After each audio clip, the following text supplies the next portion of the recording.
Toronto, Canada is well known for many reasons, including being the setting of a beloved TV show. But in transit circles, it's primarily known for one thing. It is a streetcar city. Why is it? Well, it broke the rules of streetcars about 50 years ago. When World War II ended in 1945, cities across North America pretty much universally had sprawling streetcar networks.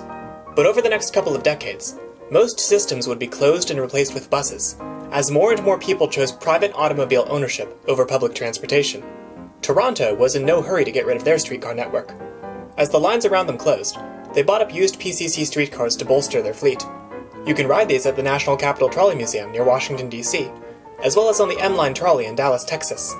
But by the 1960s, the pace of change was catching up to Toronto as well, and in 1966, the TTC announced plans to get rid of all streetcars by 1980. This was vehemently opposed by the citizens of Toronto, and they, along with a group called Streetcars for Toronto, were successfully able to change the TTC's mind. Toronto would remain a streetcar city. Of course, the PCCs of 50 years ago are long gone now. In their place are these.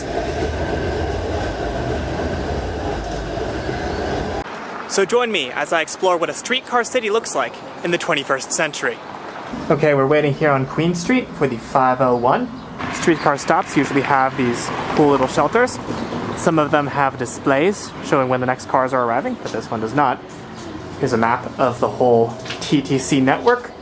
And here's our first Canadian snack in a streetcar stop. Ketchup chips. Before we know it, our westbound 501 has arrived. Streetcars in Toronto often run as frequently as every 5 minutes, so you never usually have to wait too long if things are running smoothly. Our vehicle is a Bombardier Flexity Outlook, a modern streetcar with all-door boarding across its 5 segments. The 501 is the longest route in Toronto's network, running a whopping 15 miles, from Neville Park Loop to Long Branch Loop. But today, we're just riding it from Moss Park to Queen Station on Toronto's Line 1. Next stop, Jarvis Street. Next stop, Jarvis Street.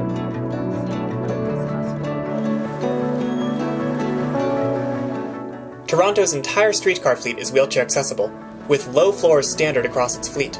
Streetcars are also well connected to the rest of the TTC network, as you can see from the entrance to Queen Station, just steps from the streetcar. I'm a moment too late to catch this Line 1 train, but not to worry. Another will be along in only 5 minutes. Yes, 5 minutes on a Saturday. The TTC isn't perfect, but it has frequency to its advantage. Soon our open gangway train arrives, and we ride up to St. Clair, where signs guide us up to the streetcar platform. Notably, streetcars board from inside the fare gates, so if you've tapped into the subway, you don't have to pay extra to ride the streetcar, or vice versa. Yeah, come to think of it, a lot of the TTC runs on the honor system. We leave the Deer Park Loop and proceed onto St. Clair Avenue.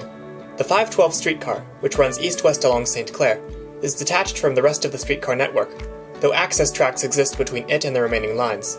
At 4.4 miles long, it runs in a dedicated center median, rather than in mixed traffic. Passengers are expected to tap their Presto cards at the doors when boarding, but if you still need to pay your fare, they've got you covered. The large Flexity cars allow space for onboard fare machines, as well as areas for bikes and standing passengers. At St. Clair West subway station, something unusual happens. The streetcar dips below street level, turning onto a wide underground loop. This loop circles the mezzanine of St. Clair West station on Line 1, providing a seamless transfer between the streetcar, various bus routes, and the subway. This was the first underground streetcar stop in Toronto, but certainly not the last.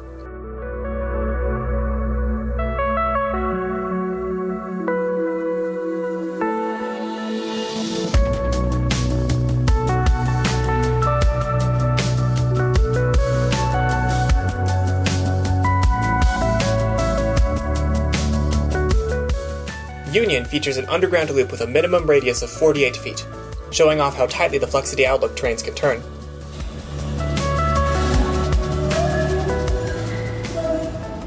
Now for round 2 of Canadian snack in a streetcar stop. This is a Mars bar, which apparently is a thing in most English-speaking countries, except for the US, even though I believe it was originally invented in the US. I can fact-check myself later.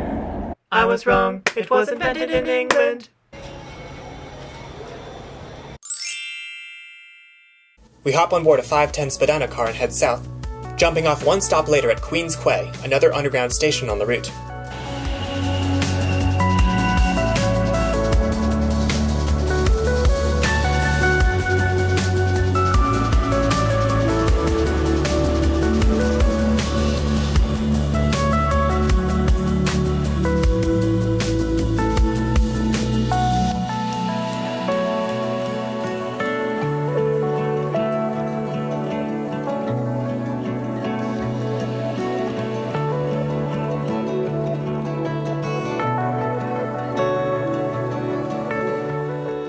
Emerging into the sunlit afternoon, we ride along Toronto's vibrant harbourfront on a much newer streetcar line, first opened in 1990. From here, one can see marinas, the Sky Dome, I've heard Fourtown played here once. and the iconic CN Tower. There's also dedicated bike lanes and wide pedestrian areas. Take away the cars, and you have a perfect urban space.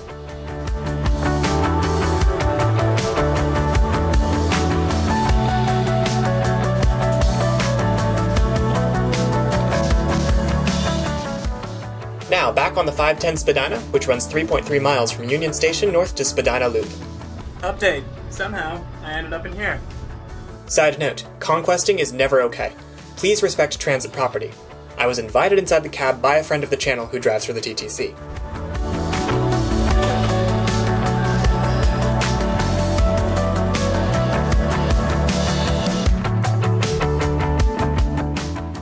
As we ride, you can see the elaborate crossovers where our line intersects with various east-west routes. We trail another 510, but our driver tells me we're a full 3 minutes behind it, due to traffic patterns and the like. Tourists like myself ride the TTC all the time, but there are just as many locals who use it every day, to the point where the drivers know them well. Today, our driver recognizes a few passengers who have ridden his car for years.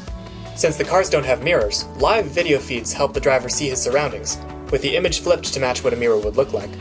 If you look carefully along the tracks, you can see white dots, which our driver tells me shows the clearance for CLRVs, the boxy cars that used to ply these lines before the Flexity Outlooks. Interestingly, despite being longer, the new trains don't overhang as much on the curves.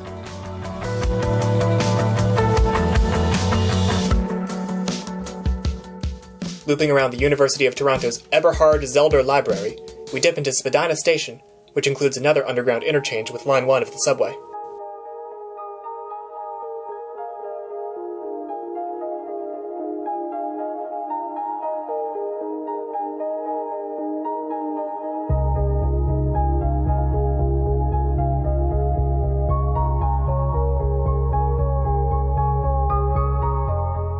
Well, that was fun. Shout out to the friend of the channel who let me in the cab. And now for some poutine. Come inside and get a poutine. Perfection. Well, that was amazing. I didn't even eat the whole thing because I got so full. But, shout out to Smoke's Poutineery. Great stuff. Now, more streetcars. Next up is the westbound 506, which runs 9.3 miles from Main Street to High Park Loop.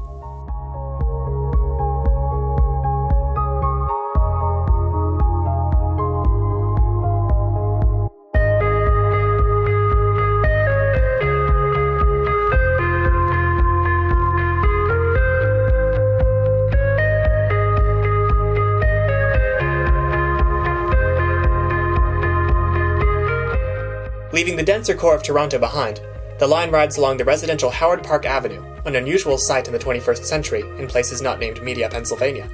Then we reach the High Park Loop, where I step out to take in the evening's action.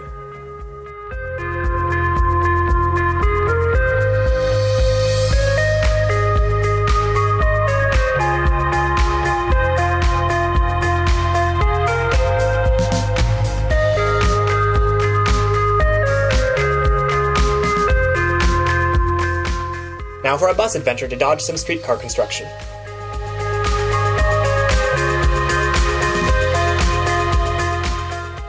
And we're back, boarding a modified 504 King Street car headed eastbound. This line, when fully operational, runs about 6 miles from either Dundas West or Dufferin Gate, to either Distillery Loop or Broadview. Notice that the cars on this route don't use pantographs, but rather older-style trolley poles. These are installed on every Flexity streetcar, and were commonplace when the cars began operation, as the previous PCC and CLRV cars had used them. Most of the system's wiring has been modified for pantographs, leaving the 504 as one of the last routes to use the poles. I was also able to get these shots because the Flexity cars are, in fact, single-ended. Despite being modern streetcars, they still have a cab at only one end, leaving the other free for seating, and requiring turning loops across the system.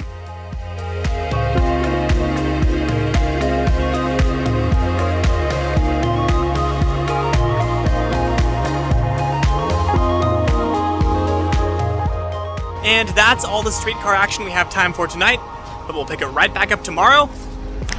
It is now the next day. We are back at the Harbourfront to ride the Harbourfront line to Exhibition. And whoops, I'm in the cab again. The 509 Harbourfront runs 2.7 miles, from Exhibition Loop to Union Station, connecting much of the pedestrian area we explored earlier. As the sun sets over Lake Ontario, I wonder what life would have been like had more cities followed Toronto's example and kept their streetcars. Riding the streetcar both for this video and to actually, get places I needed to go, I almost never encountered an empty car, despite their high capacity. These are truly 21st century streetcars, not just buses on rails, but full-on street trains, with the comfort and capacity a large city like Toronto deserves, but with local service that can't be provided by a subway. And they crisscross the city on a grid, rather than serving a central hub, or acting as a central circulator, reflecting the many travelers who, believe it or not, want to go places other than downtown. Streetcars are a way of life here, whether or not you're a transit fan. So I think Toronto made the right call all those years ago. The rest of us are missing out.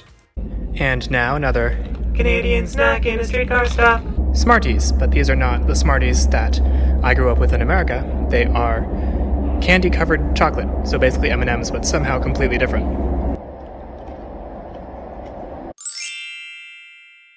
But as for me, my time in Ontario is coming to an end. In just a few minutes, I'll be catching a Flixbus to the great city of New York.